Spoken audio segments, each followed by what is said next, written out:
Welcome to this episode of Talk of the Town. I'm your host, Lauren Reel, and I'm very excited to have another great show for you guys today.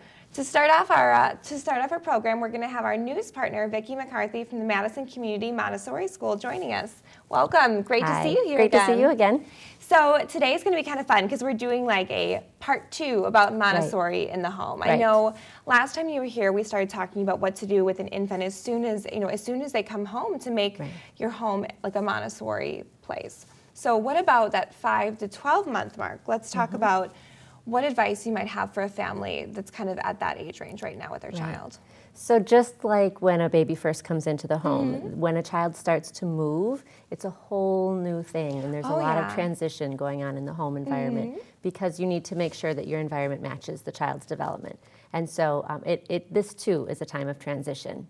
Oh, definitely, and I'm sure things change so much, and the world opens up so much for a child as soon as they start crawling and rolling around and having that mobility and that curiosity as well. Exactly. So, what developments will parents begin to see when their child does reach kind of that 5-month mark? Right. Well, every child is different, so typically a child will start to be curious about sitting up, and so you can support a child first with 2 pillows in a V shape so that the child has a little support, and then eventually she'll be able to sit on her own. A child will be rolling, a child will start slithering, and then eventually get up on all fours and the tummy off of the ground and start crawling. In a full crawl. Right. A child at this age will start to pull up first to his knees and then to a full stand, and then will start cruising around by supporting himself along the furniture or a table. And then, of course, walking independently. Those are always such amazing moments to see, I'm sure. So much happens in such a short amount of time. I cannot even imagine, being a parent at that time, because I'm sure every minute you don't want to miss a single one. There's so many changes. So, along with all these changes that are happening, you need to kind of make some changes in your home to go along with this. So could you start talking about what those changes might be? Yes. So last time we talked about a physical care area, and we still obviously have such a thing for a child who's in the 5 to 12 month range. But once a child learns to move a bit, you will notice that they will no longer want to stay still and flat on one's back when they're doing a diaper change. So rather than fighting that, introducing a bench in the physical care area will help the child learn to collaborate during that process. Oh, sure, and just have them want it, allow you to get a little bit more independence. Right. That's funny you say that, because you think sometimes as a child gets older, maybe it'd get easier, but it sounds like actually now that they're more mobile, that might be more of a challenge. A lot of things to be aware of. And then in the feeding area, because a child will gradually start eating solids and food on his own, then you'll want to introduce a small table and chairs for the child to have in his space. Oh, so they feel like they have their own place to eat as well. Oh, I didn't realize that. That's a great addition. And we'd also talked about other milestones, and then the 3rd and the 4th area. Are there going to be changes that are going to be made to those areas that go along with these milestones? So the sleeping area doesn't change. We're still talking about the use of a floor bed for a child in this age range. But in the movement area, once a child begins moving, you'll want to remove the thick mat that we talked about last time, because when a child is first taking those unsteady steps, then that mat can kind of hinder that process. So you'll want to remove that. Because it's an uneven surface. Right. Sure. But then you'll want to introduce maybe an ottoman so that the child can start to learn how to pull up, or almost like a bar on a wall, kind of like a ballet bar, but lower, so that they can learn to pull themselves up and then cruise along that bar. Oh, sure, and then have that kind of support system as they're beginning to take their first steps. Right. And as they become more and more independent like that, then you really, safety-proofing your home becomes incredibly important. Oh, certainly, I can imagine. And also, it looks like you brought with you a lot of toys. So last but not least, let's talk about what toys you might recommend for a child this age. So this age group, you're going to be looking at eye-hand coordination and then equilibrium. And so having something like this where you've got the pegs on this base is really great. And removing some of the pegs initially will help a child learn how to grasp each of the pegs a little, or the rings a little bit more easily. Eventually learning to do something a little bit more complicated where there are more and you can stack more of them on. This one also doesn't rock, so it's a little bit of a more advanced skill. And then something like this can be found at a local toy store as well. It comes with a hammer, but my suggestion would be to remove the hammer, and then you're just learning how to push with your fingertips, push the ball down. Oh, and just using more of that movement that they're learning at the time. And I think something you brought up last time that I think is really important to know with these toys is, even though the child's getting a little older, the toys are still, they're teaching new skills, but they're still simple enough, that they're not overstimulating the child or overcomplicating these things. There's still enough for them to work with within these toys that they're learning a lot of great skills. That's right. That's right. Well, this has been fun. Hopefully we'll have part 3 coming up as good. well. It was great talking with you again. This has been Vicki McCarthy from the Madison Community Montessori School, and we'll be right back with more Talk of the Town. Welcome back to Talk of the Town, everybody.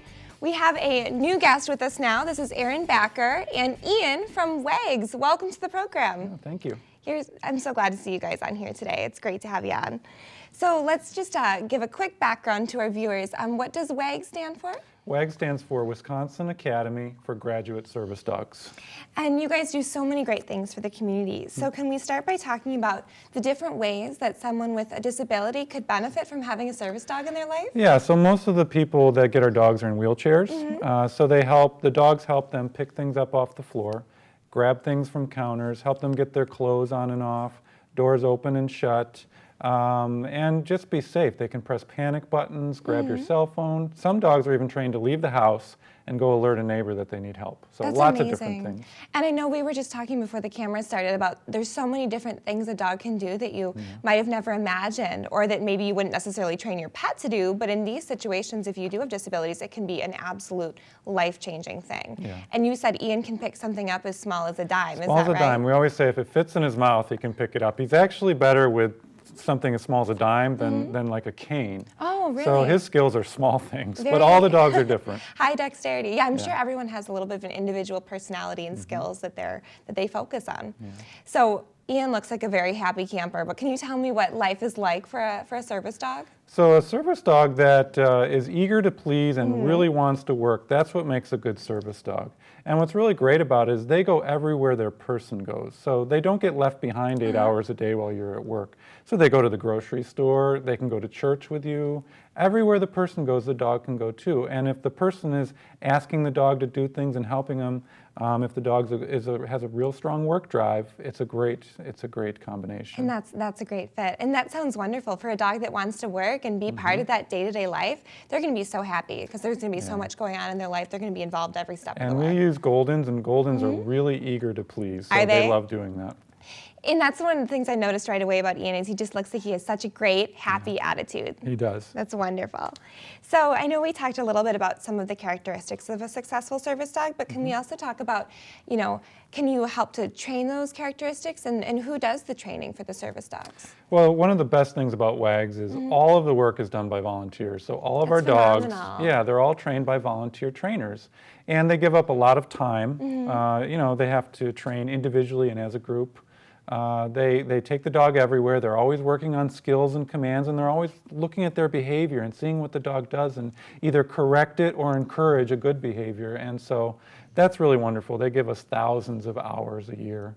And that's so impressive that it's all volunteer-based. I can't believe that. And you said you have someone in your organization then that does all the training for the volunteers, and you actually started that way, is that right? Yeah, so I came on, I didn't have any dog training experience, so I did a lot of watching of my coworker who's the trainer and behavioralist, and then she worked with me. She would correct me and say, you're not doing that correctly. And it was okay because the more I worked with the dog, and I was working with the dog every day, the better I got. And that's the same thing with our trainers.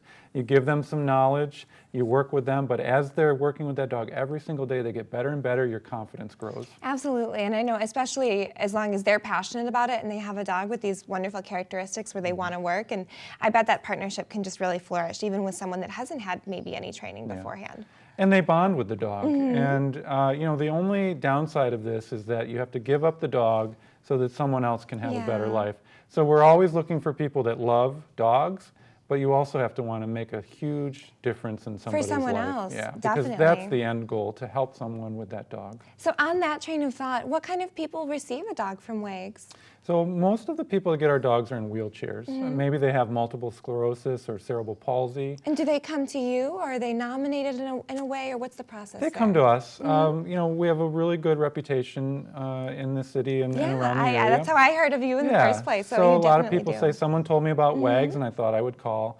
Ian and I do a lot of demonstrations in the community. We go to support groups, maybe for people that have been in a motor vehicle accident. I can show people what Ian can do, and they can decide if they think that would be a good fit for them. And something that would really improve their life. Absolutely. Could we maybe really quick just have Ian pop sure. up just to Ian, say up. hi to everybody before we leave? And this is Ian. And sit.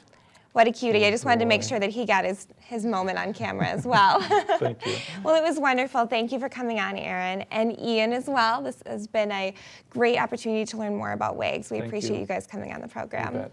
We'll be right back with more Talk of the Town. Well, we know winter is on its way, and parents know that when winter comes, there comes a certain time when the kids start to get cabin fever, and we've all seen the repercussions of that, especially in the form of damage to the walls when the kids start to get stir crazy. But there's hope. With us today is the host of the DIY Network show Megadens. Anitra Megadon is here with us today to tell us how to create the ultimate kid cave before winter arrives. Welcome, Anitra. So nice to have you here. Hey, thanks for having me. You know, there are definitely some do's and don'ts. Your goal, your main goal should always be to create a room the kids actually want to be in. So you're going to want to really know who your kids are, find out what gets their engines running, and put it in that room. But one of my favorite tricks, I like to break up a space into separate fun zones. You know, you've got your work and study zone, your play zone, gaming and movie zone, even a reading nook could be a great hangout zone. And how I like to do this is I use things like colorful rugs, lighting, even shelving to help kind of designate that space. It gives it a sense of purpose, breaks up the room, but actually makes it feel bigger in the long run. Oh, those are great tips, and they sound pretty easy to pull off, even for someone that's kind of a novice like myself. So what are some common mistakes that parents make when they're trying to create an area for kids? The most common mistake parents make is they create a room that they like, not necessarily ones their kids are going to like. I recommend you go out and buy a gallon of paint, because I promise you your kids are not digging the beige you put on your walls. They need color. Add some color, make it fun for them. That sounds easy enough. Now, what about child-proofing? How do you do that without spoiling all the fun for the kids? Yeah, well, think about it. Kids are actually going to horse around in the house. It only takes a second for something like a lacrosse stick or a baseball bat to go through the wall. So that's why I recommend using Purple High Impact XP Drywall by National Gypsum if you're going to build your own kid cave or even refinishing a garage or basement. The reason being, bat can make a big hole in standard drywall, and fixing that can be costly and time-consuming. High Impact XP, this stuff is basically ready for life. It's ready for anything you or the kids can throw at it, including the bat. And I don't know about you, but I rather patch a small dent than a giant gaping hole. The reason being, it has a mesh embedded in the back, and all you need to know about that is that lacrosse stick or baseball bat is not going to go through your wall, trust me. The other cool thing about these products, all Purple drywall products are moisture, mold, and mildew resistant, which is a big deal. It's that extra peace of mind for mom and dad, you know? Yeah, those are some great tips. Now, you are known for an edgier rock and roll style, which is awesome. How can people get a more non-traditional space? So let's take this room for example. One of my favorite things in this room, if you look at the trophy display wall, it's actually sitting on skateboards, which I love, right? You know, there are 3 boys that live in this room. There's going to be tons of those trophies at some point. Why not put them out where they can see them and they're displayed loud and proud? Another great idea, if you've got high ceilings, kids love to climb. How about building a loft or a climbing wall? You know what? It's going to be getting cold outside. You can do an indoor camping night, right? Build a teepee together. And it's just as fun to paint as it is to build. The whole point is you don't have to spend a lot of money. Don't go out and buy artwork for this space. If you look behind me, I have a beautiful collage wall with family photos. It's just as easy to take those out and replace them with your kid's latest masterpiece. You know, collage walls are kind of on trend right now. They're the hip thing to do. So that's a great idea. Those are cool ideas. Now, for people that aren't so DIY savvy, are these things that people can really pull off? Yes, these are absolutely things people can pull off. You know, you have to remember, this is the kids' cave, right? It doesn't have to be perfect. And you should get them involved, really let them participate. Let them participate in actually making it happen. It's fun. Don't be afraid to screw up. I would recommend you just have a sense of humor, because sometimes stuff goes wrong. But if you need more information or great project ideas, you can go to askforpurple.com. And we can help you build your ultimate kid cave at home. That sounds great. Well, thanks so much for being with us today, Anitra. It was wonderful. Lots of great tips. Thank you. Have fun. And you stay tuned. We'll have more coming up right after this. This celebrity interview, Megadens, is sponsored by Pump It Up. This interview was sponsored by A1 Furniture. Welcome back to Talk of the Town. Today, we're going to be talking a little bit about the Sonic Limeades for Learning initiative. Did you know that every year, the average public school teacher will spend about $500 of their personal money towards supplies for the classroom? Joining us now to learn about how you can help get classrooms everywhere the supplies they need are Charles Best from DonorsChoose.org and Christy Woodworth from Sonic Drive-In. Hello guys, how are you doing today? Hey Lauren, we're doing well, thank you. Thank you so much for joining us. Now, Charles, I know you you started the website DonorsChoose.org while you were teaching in the Bronx. Can you tell us a little bit about what the inspiration is behind this nonprofit? Well, when I was teaching history at this high school in the Bronx, my colleagues and I would spend a lot of our own money on copy paper and pencils, and we would talk about the books we wanted our students to read, the field trip we wanted to take them on, the art supplies we needed to do an art project. And I just figured there were people out there who would want to help teachers like us if they could see exactly where their money was going. So with the help of my students, we created a website, DonorsChoose.org, where public school teachers could create classroom project requests, and donors could choose the projects that they want to support and hear back from the classrooms that they chose to help. And this is now the model which is powering an amazing partnership with Sonic Drive-In called Limeades for Learning. That's fantastic, and I think that's wonderful what you're fostering there, and being able to have people get involved with exactly the projects that they find most meaningful and that they want to see the students enjoying, and of course getting the feedback I think is a wonderful aspect too. Now, That's Christy, right. Thank you, Lauren. Sonic is teaming up with DonorsChoose.org for the 7th year, is that right?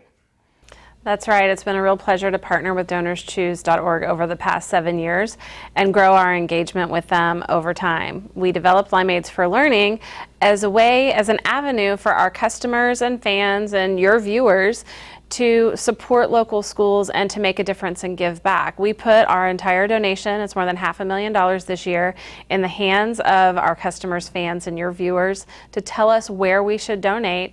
All they have to do is vote on a teacher's project at limeadesforlearning.com. That's very impressive. What a great cause for Sonic to get involved in. So can we talk a little bit about what teachers are requesting for their classrooms this year?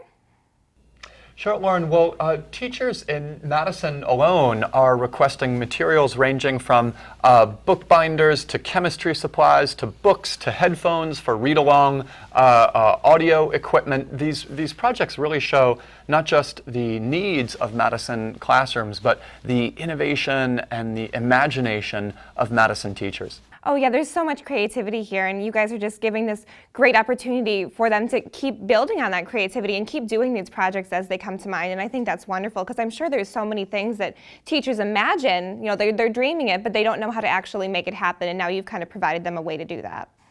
That's exactly right. We provide this way for Madison teachers to express their creativity and identify the resources that their students most need. And now at limeadesforlearning.com, people can cast votes. They don't have to open their wallets. They can cast votes on the classroom projects that they would like to see Sonic Drive-In fund. Oh wow, so there's multiple ways to get involved, and I think that's really nice, and a way for folks to get involved even if perhaps they don't have the means to donate themselves.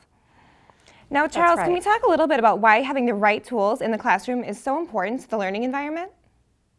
Well, teachers need more than chalk and textbooks to get their students excited about learning. Students these days really need hands-on project-based activities to get excited about the subject matter. So if you're a biology teacher, you might want your students to hatch butterfly cocoons. Or if you're a math teacher, you might want your students doing a cooking recipe so they can see how math concepts apply to daily life. These are the resources that teachers can request funding for at DonorsChoose.org, and these are the classroom resources that people can provide in their own local schools by casting votes at limeadesforlearning.com. Wow, and those are just such neat ways to get students engaged, and I think it just adds so much to the learning process. And so again, just want to reiterate what an incredibly important cause this is.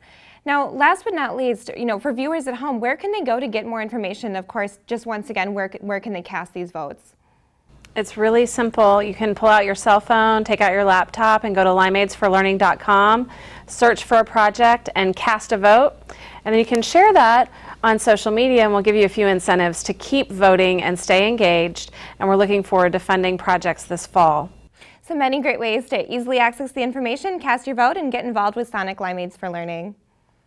It was such a pleasure to talk with you both, Charles and Christy. Thank you guys for joining us on Talk of the Town today. Thank you, Lauren. Thanks, Lauren. Have a great day. You too. We'll be right back with more Talk of the Town right here on CW57. This interview was sponsored by A1 Furniture.